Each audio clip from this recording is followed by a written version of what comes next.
2 Samuel 10 ayat 1 sampai 19. Demikian firman Tuhan. Sesudah itu matilah raja Bani Amon, dan Hanun anaknya menjadi raja menggantikan dia. Lalu berkatalah Daud, aku akan menunjukkan persahabatan kepada Hanun bin Nahas, sama seperti ayahnya telah menunjukkan persahabatan kepadaku. Sebab itu Daud menyuruh menyampaikan pesan turut berduka cita kepadanya dengan perantaraan pegawai-pegawainya karena kematian ayahnya. Tetapi ketika pegawai-pegawai Daud sampai kepada negeri Bani Amon itu, berkatalah pemuka-pemuka Bani Amon itu kepada Hanun, tuan mereka, apakah menurut anggapanmu Daud hendak menghormati ayahmu? Karena ia telah mengutus kepadamu orang-orang yang menyampaikan pesan turut berduka cita? Bukankah dengan maksud untuk menyelidik kota ini, untuk mengintainya dan menghancurkannya, maka Daud mengutus pegawai-pegawainya itu kepadamu? Lalu Hanun menyuruh menangkap pegawai-pegawai Daud itu. Disuruhnya mencukur setengah dari janggut mereka dan memotong pakaian mereka pada bagian tengah sampai pantat mereka. Kemudian dilepasnya mereka. Hal ini diberitahukan kepada Daud. Lalu disuruhnya orang menemui mereka, sebab orang-orang itu sangat dipermalukan.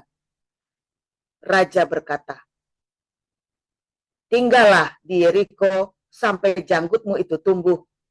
Kemudian datanglah kembali. Setelah dilihat Bani Amon bahwa mereka dibenci Daud, maka Bani Amon itu menyuruh orang menyewa dari orang Aram Bit Rehob dan orang Aram dari Zoba 20.000 orang pasukan berjalan kaki dari raja negeri Maaka 1.000 orang dan dari orang-orang Top 12.000 orang. Ketika Daud mendengar hal itu, disuruhnyalah Yoab maju dengan segenap pasukan pahlawan. Lalu Bani Amon maju, diaturnya barisan perangnya di depan pintu gerbang, sedang orang Aram dari Zoba dan dari Rehob dan orang-orang Top dan Maaka ada tersendiri di padang. Ketika Yoab melihat bahwa serangan itu mengancam dia dari depan dan dari belakang, maka dipilihnyalah sebagian dari orang pilihan Israel, lalu ia mengatur barisan mereka berhadapan dengan orang Aram itu. Selebihnya dari rakyat itu ditempatkannya di bawah pimpinan Abisai, adiknya, yang mengatur barisan mereka berhadapan dengan Bani Amon itu. Lalu berkatalah Yoab, jika orang Aram itu lebih kuat daripadaku, maka haruslah engkau menolong aku. Tetapi jika Bani Amon itu lebih kuat daripadamu, maka aku akan datang menolong engkau. Kuatkanlah hatimu, dan marilah kita menguatkan hati untuk bangsa kita dan untuk kota-kota Allah kita. Tuhan kiranya melakukan yang baik di matanya. Lalu Yoab dan tentara yang bersama-sama dengan dia maju berperang melawan orang Aram, dan orang-orang itu melarikan diri dari hadapannya. Ketika Bani Amon melihat bahwa orang Aram sudah melarikan diri, maka mereka pun larilah dari hadapan Abisai dan masuk ke dalam kota. Sesudah itu, pulanglah Yoab setelah memerangi Bani Amon dan sampailah ia ke Yerusalem. Ketika orang Aram melihat bahwa mereka telah terpukul kalah oleh orang Israel, maka berkumpullah mereka bersama-sama. Juga Hadadezer menyuruh orang Aram yang di seberang sungai Efrat maju berperang. Mereka sampai ke Helam di bawah pimpinan Sobak, panglima tentara Hadadezer. Setelah hal itu diberitahukan kepada Daud, maka dikumpulkannya seluruh orang Israel. Diseberanginya sungai Yordan, lalu sampai ke Helam. Orang Aram mengatur barisannya berhadapan dengan Daud dan bertempur melawan dia. Tetapi orang Aram itu lari dari hadapan orang Israel, dan Daud membunuh dari orang Aram itu 700 ekor kuda kereta dan 40.000 orang pasukan berkuda. Sobak, panglima tentara mereka, dilukainya sedemikian hingga ia mati di sana. Ketika dilihat semua raja yang takluk kepada Hadadezer bahwa mereka telah terpukul kalah oleh orang Israel, maka mereka mengadakan perdamaian dengan orang Israel dan takluk kepada mereka. Sesudah itu, takutlah orang Aram memberi pertolongan lagi kepada Bani Amon. 1 Korintus 9 ayat 1 sampai 27. Bukankah aku rasul? Bukankah aku orang bebas? Bukankah aku telah melihat Yesus Tuhan kita? Bukankah kamu adalah buah pekerjaanku dalam Tuhan? Sekalipun bagi orang lain aku bukanlah rasul, tetapi bagi kamu aku adalah rasul. Sebab hidupmu dalam Tuhan adalah metrai dari kerasulanku. Inilah pembelaanku terhadap mereka yang mengkritik aku. Tidakkah kami mempunyai hak untuk makan dan minum? Tidakkah kami mempunyai hak untuk membawa seorang istri Kristen dalam perjalanan kami seperti yang dilakukan rasul-rasul lain dan saudara-saudara Tuhan dan Kepas? Atau hanya aku dan Barnabas sajakah yang tidak mempunyai hak untuk dibebaskan dari pekerjaan tangan? Siapakah yang pernah turut dalam peperangan atas biayanya sendiri? Siapakah yang menanami kebun anggur dan tidak memakan buahnya? Atau siapakah yang menggembalakan kawanan domba dan yang tidak minum susu domba itu? Apa yang kukatakan ini bukanlah hanya pikiran manusia saja. Bukankah hukum Taurat juga berkata-kata demikian? Sebab dalam hukum Musa ada tertulis, janganlah engkau memberangus mulut lembu yang sedang mengirik. Lembukah yang Allah perhatikan? Atau kitakah yang ia maksudkan? Ya, untuk kitalah hal ini ditulis, yaitu pembajak harus membajak dalam pengharapan dan pengirik harus mengirik dalam pengharapan untuk memperoleh bagiannya. Jadi, jika kami telah menaburkan benih rohani bagi kamu, berlebih-lebihankah kalau kami menuai hasil duniawi daripada kamu? Kalau orang lain mempunyai hak untuk mengharapkan hal itu daripada kamu, bukankah kami mempunyai hak yang lebih besar? Tetapi kami tidak mempergunakan hak itu. Sebaliknya, kami menanggung segala sesuatu, supaya jangan kami mengadakan rintangan bagi pemberitaan Injil Kristus. Tidak tahukah kamu bahwa mereka yang melayani dalam tempat kudus mendapat penghidupannya dari tempat kudus itu, dan bahwa mereka yang melayani mezbah mendapat bahagian mereka dari mezbah itu. Demikian pula Tuhan telah menetapkan bahwa mereka yang memberitakan Injil harus hidup dari pemberitaan Injil itu. Tetapi aku tidak pernah mempergunakan satu pun dari hak-hak itu. Aku tidak menulis semuanya ini, supaya aku pun diperlakukan juga demikian. Sebab aku lebih suka mati daripada sungguh kemegahanku tidak dapat ditiadakan siapapun juga. Karena jika aku memberitakan Injil, aku tidak mempunyai alasan untuk memegahkan diri. Sebab itu adalah keharusan bagiku. Celakalah aku jika aku tidak memberitakan Injil. Kalau andaikan aku melakukannya menurut kehendakku sendiri, memang aku berhak menerima upah. Tetapi karena aku melakukannya bukan menurut kehendakku sendiri, pemberitaan itu adalah tugas penyelenggaraan yang ditanggungkan kepadaku. Kalau demikian, apakah upahku? Upahku ialah ini, bahwa aku boleh memberitakan Injil tanpa upah, dan bahwa aku tidak mempergunakan hakku sebagai pemberita Injil. Sungguh pun aku bebas terhadap semua orang. Aku menjadikan diriku hamba dari semua orang, supaya aku boleh memenangkan sebanyak mungkin orang. Demikianlah bagi orang Yahudi, aku menjadi seperti orang Yahudi, supaya aku memenangkan orang-orang Yahudi. Bagi orang-orang yang hidup di bawah hukum Taurat, aku menjadi seperti orang yang hidup di bawah hukum Taurat. Sekalipun aku sendiri tidak hidup di bawah hukum Taurat, supaya aku dapat memenangkan mereka yang hidup di bawah hukum Taurat. Bagi orang-orang yang tidak hidup di bawah hukum Taurat, aku menjadi seperti orang yang tidak hidup di bawah hukum Taurat, sekalipun aku tidak hidup di luar hukum Allah. Karena aku hidup di bawah hukum Kristus, supaya aku dapat memenangkan mereka yang tidak hidup di bawah hukum Taurat. Bagi orang-orang yang lemah, aku menjadi seperti orang yang lemah, supaya aku dapat menyelamatkan mereka yang lemah. Bagi semua orang, aku telah menjadi segala-galanya, supaya aku sedapat mungkin memenangkan beberapa orang dari antara mereka. Segala sesuatu ini aku lakukan karena Injil, supaya aku mendapat bagian di dalamnya. Tidak tahukah kamu bahwa dalam gelanggang pertandingan semua peserta turut berlari, tetapi bahwa hanya satu orang saja yang mendapat hadiah? Karena itu larilah begitu rupa, sehingga kamu memperolehnya.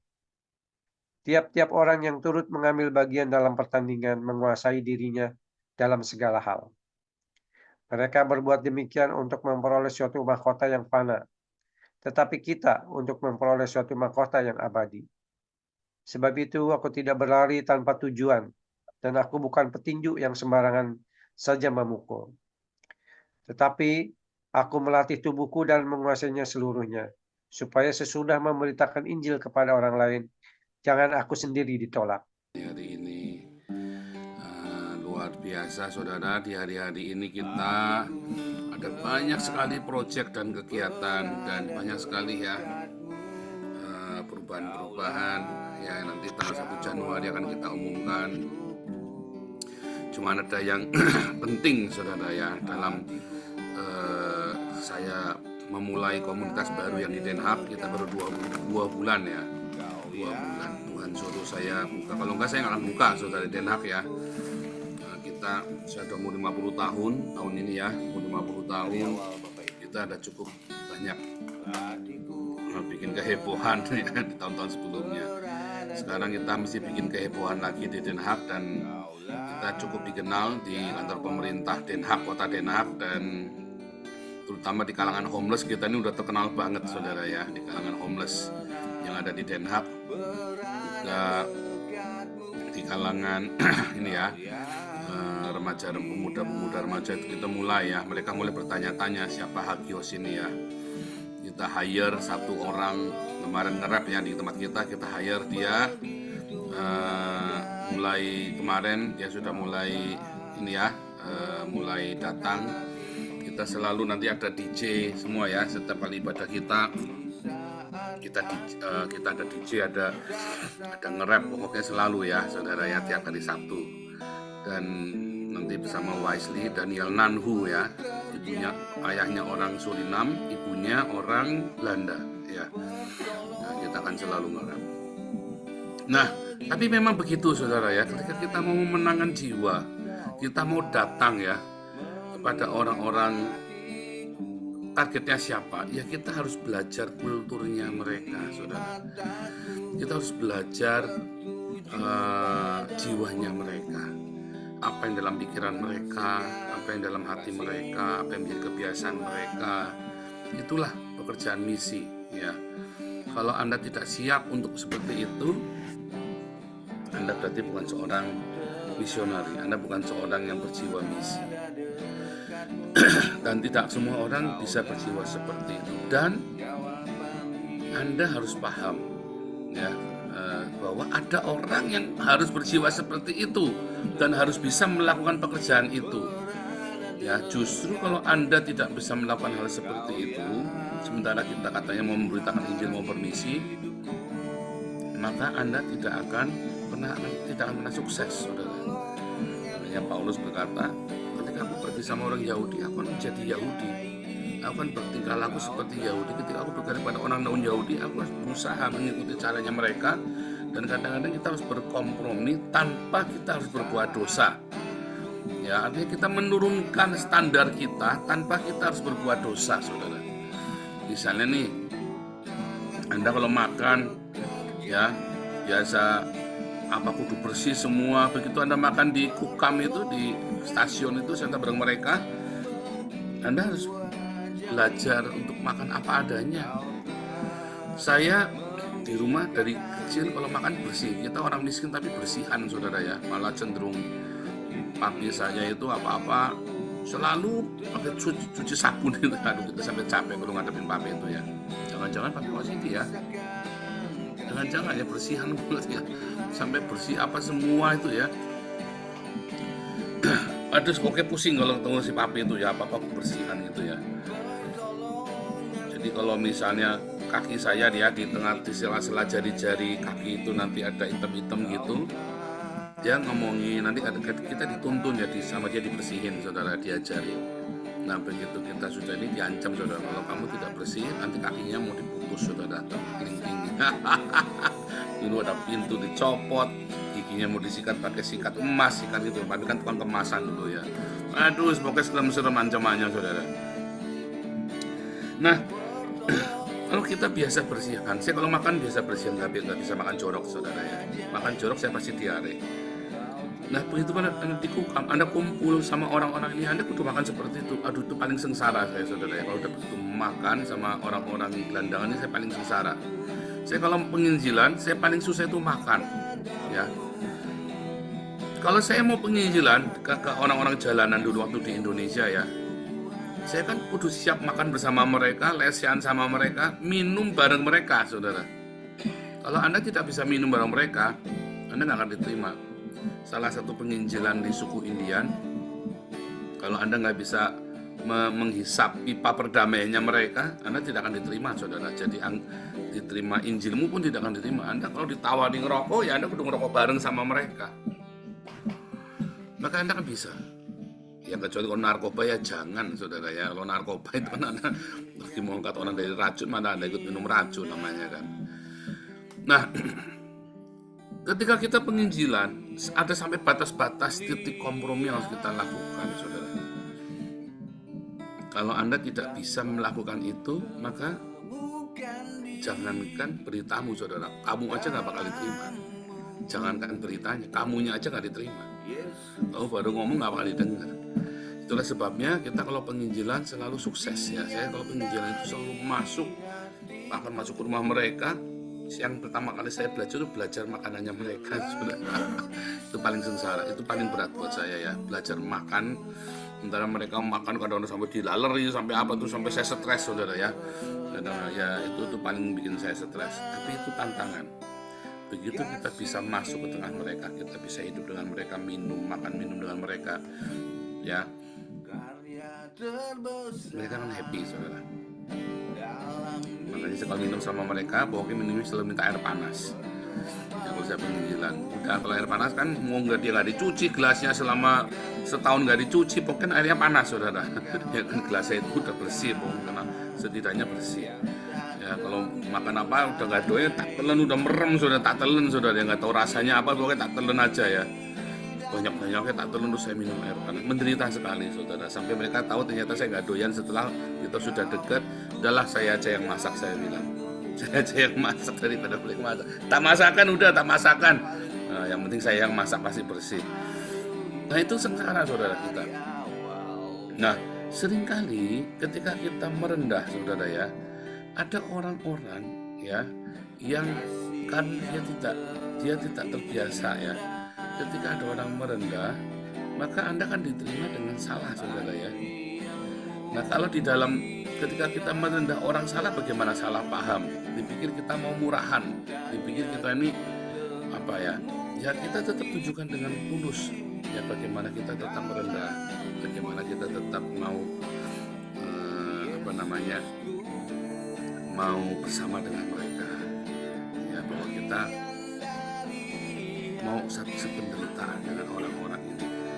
Jadi kalau Anda menginjil, Anda jangan merasa high, merasa tinggi, saudara. Jiwa kita yang selalu merasa high, atau misalnya orang Tionghoa selalu merasa lebih tinggi daripada orang-orang pribumi. Ya kan, kalau orang-orang Tionghoa itu karena kita digencat sama orang pribumi, maka orang-orang Tionghoa di Indonesia itu selalu merasa bisik-bisik itu ya. Kecuali kalau udah Kristen udah nggak ada pikiran begitu ya.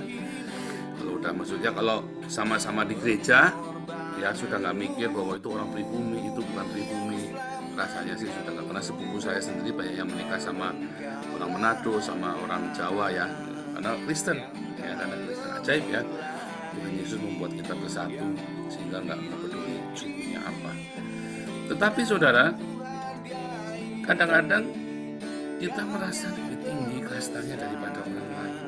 Nah, hal seperti inilah yang membuat kita tidak bisa menyatakan cinta itu dengan benar, saudara. Begitu kita merasa kasta kita atau budaya Tionghoa lebih tinggi daripada budaya pribumi, atau orang Jawa merasa lebih mulia daripada orang Bali, atau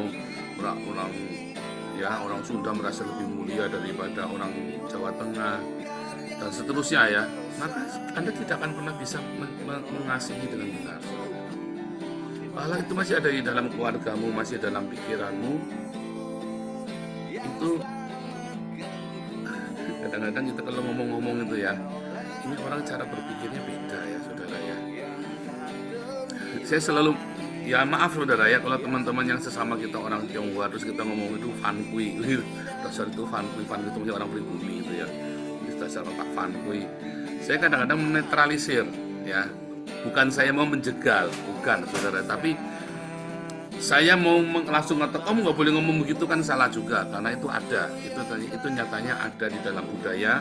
Dan saya sedang nggak cuma begitu doang, kita juga banyak. Saya bilang hanya memang cara berpikir kita orang Cina kan nggak boleh.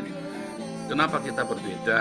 Karena kita nggak boleh jadi pegawai negeri, nggak boleh jadi polisi, nggak boleh jadi ini, nggak boleh jadi itu. Kita cuma taunya dagang.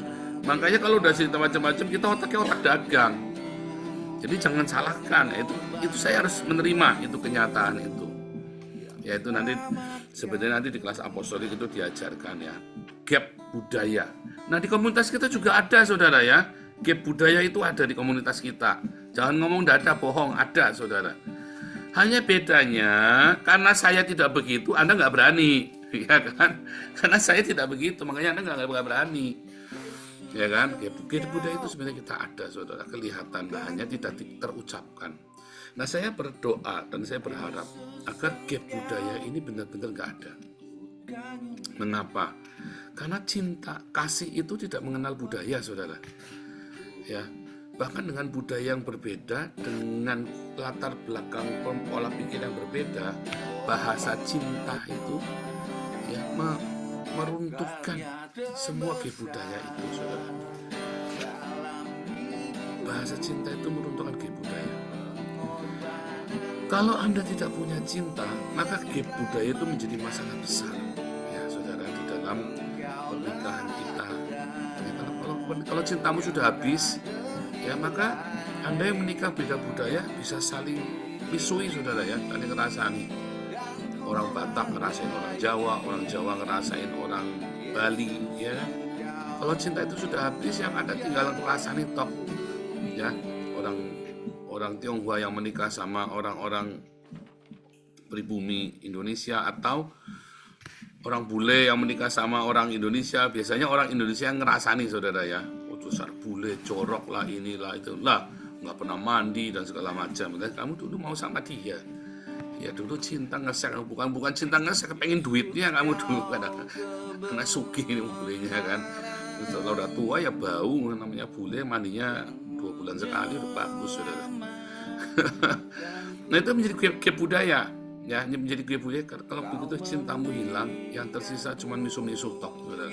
Semua gap budaya apapun. Ternyata tidak ada yang lebih tinggi dari yang lainnya, tidak ada, saudara. Saya pelajari ya. Saya pelajari, apakah orang Tionghoa akan lebih baik daripada orang-orang Bali, orang-orang Melayu? Enggak juga, saudara.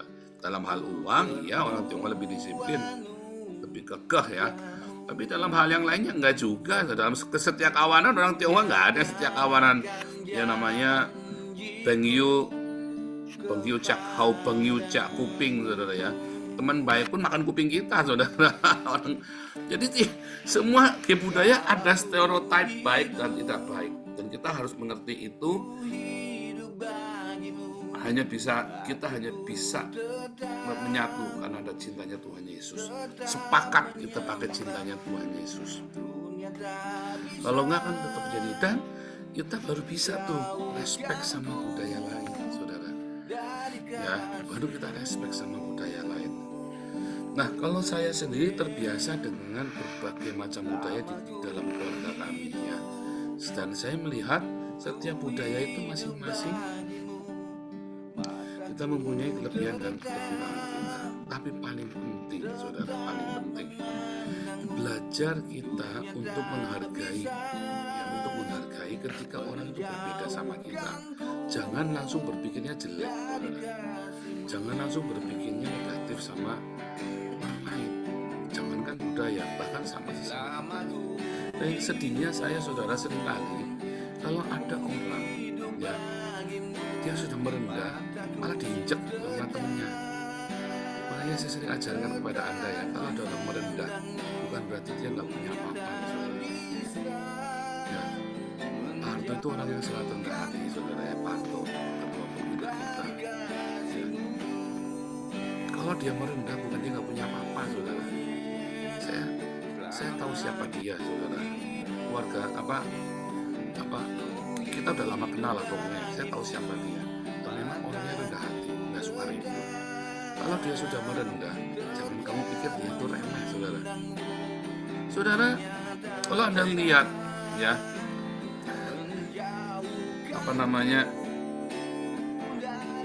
beberapa orang dari kita di Pak Enardo ini.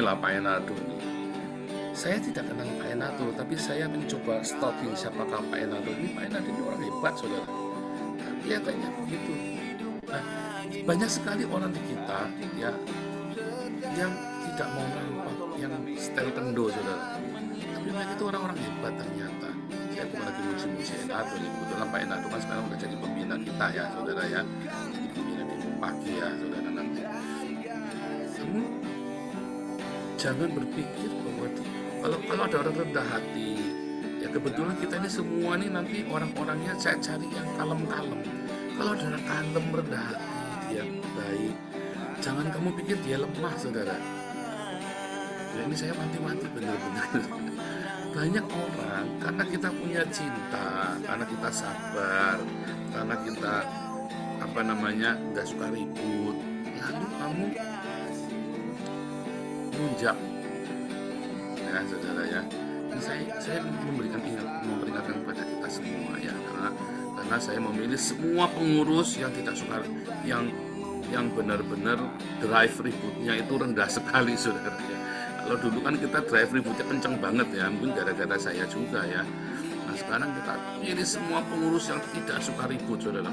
Jadi mereka nanti nggak akan ribut, tapi nanti Anda tiba-tiba kekunci dan Anda jadi jengkel lah, katanya anu ribut sendiri. Nah saudara, jangan begitu, karena kalau kita nggak ribut, karena kita nggak mau ribut, saudara, dan bukan berarti kita lemah ya, saudara ya. Dan bukan berarti kita lemah. Kalau kita nggak ribut, bukan berarti kita nggak bukan berarti kita takut, saudara ya. Serius, saudara ya. Kalau kita nggak ribut, bukan berarti kita takut sama Anda, tapi karena kita memang nggak mau ribut.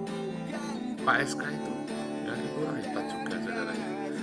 Jadi kalau apa-apa minggir, kalau begitu sesuatu ketika kita meeting ya, saudara ya, kita mau membiayai satu proyek, tiba-tiba orang yang mau kita biayai ini ngamuk-ngamuk, Pak SK dibisu-bisui, saudara ya. Saya sampai kaget, saudara. Lalu oke, proyeknya kita batalin. Pak SK-nya bilang, iya sudah, kalau nggak mau nggak apa-apa. Kan Pak SK Bumanto aja dibisui, saudara ya. Saya bilang, saya stop. Oke, ini proyeknya kita batalin. soalnya udah ribut saudara ya.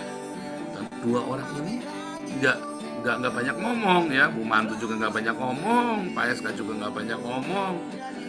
Saya sampai mumet saudara, sayanya yang serba salah tingkah. Padahal proyek ini yang mendanai dua orang ini saudara duitnya. Lalu orang dipisui sama si pemimpin Pimpro ini, dia nggak ngerti kan. Saya kan nggak perlu pamer, nggak perlu cerita kepada Anda bahwa proyek ini yang dibiayai oleh ini kan nggak perlu. Tapi dari situ saya menguji karakternya orang ini saudara. Untung orang ini misuh di situ. Langsung kita batalkan.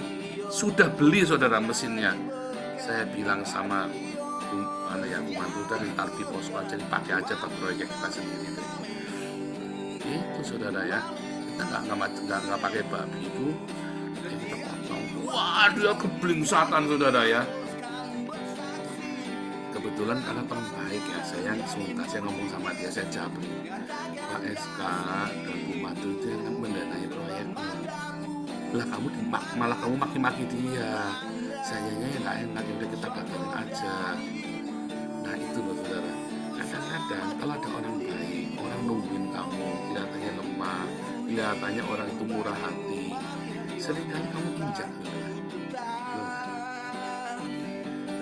Saya banyak sekali melihat orang seperti itu. Saudara, kenapa saya banyak berkatnya saudara? Karena ketika ada orang yang baik sama saya nggak akan injak dia saudara. Orang baik sama saya harus respect. Saya harus lebih merendah lagi. Ya, kalau ada orang baik sama kita, kamu harus respect dan kamu harus lebih merendah lagi. Kalau ada orang yang nginjek kamu, itu aja kamu nggak mau lawan. Apalagi kalau ada orang baik. Masalahnya banyak pecundang. Orang baik malah kamu injek. Contohnya, orang kalau nagih utang baik-baik kamu injek kan. Kalau nagih utang sambil bawa golok, kamu cepetan bayar saudara. Ya kan? Tapi kalau orang nagih utang baik-baik, bawain oleh-oleh buat kamu, malah kamu injak kan, kamu jahat sekali, pecundang. Makanya berkatmu jauh, saudara. Kenapa saya berkatnya banyak? Kalau ada orang jahat sama saya nggak akan lawan. Dulu ya saya gelut, saudara. Tapi kalau ada orang baik sama saya akan lebih baik lagi sama dia, lebih merendah lagi. Dan saya tidak pernah berpikir saya akan memanfaatkan orang ini. Suatu ketika Papi Daniel mensponsori saya saudara ya. Setelah bulan ke-6 saya sudah punya penghasilan ya, karena beliau merekomendasi saya terus kan. Wah ini kan kita kenceng kan kelas-kelasnya kita kan. Setelah saya punya penghasilan 1.800 lebih sampai 2.000 ya, saya bilang Papi cukup ya. Saya bilang cukup saudara. Padahal jangan, enggak apa-apa, kalau mama masih butuh lagi nanti Papi kirim lagi. Jangan, cukup. Kecuali Papi memang, saya sudah bilang cukup, Papi memang ada dana mau dikirim ke saya, mas saya senang aja. Cuman sekarang sudah cukup, saya sudah punya 1.800 euro sebulan. Kalau kurang bilang ya, coba saudara. Kalau ada orang, kalau kamu bisa seperti itu, bilang cukup. Ada saudara ya, suatu ketika orang minta didanai sama Pastor Daniel. Loh, Pastor kok dulu bisa mendanai Paul? Loh, Tuhan yang suruh. Tuhan yang Roh Kudus yang suruh Papi. Kalau sekarang ditanya ada ya enggak bisa, kalau Roh Kudus enggak suruh Papi enggak ada uangnya. Tuh saudara. Artinya saudara, ada kalanya kamu kalau ada orang baik sama kamu dan kamu itu sudah cukup, jangan kamu minta terus. Ya cukup. Kita nanti banyak orang baik.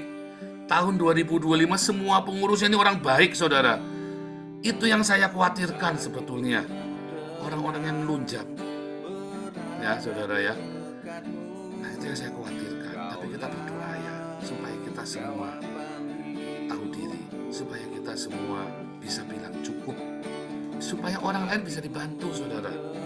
Masalahnya pengurus kita ini modelnya kayak Bu Elia ini saudara ya, kayak Bu Linda, orang-orang yang nggak suka ribut, yang halus-halus begini saudara. Jadi saya ini terus terang ada khawatir ya. Kadang-kadang dalam manajemen itu kadang-kadang orang itu harus dikerasin.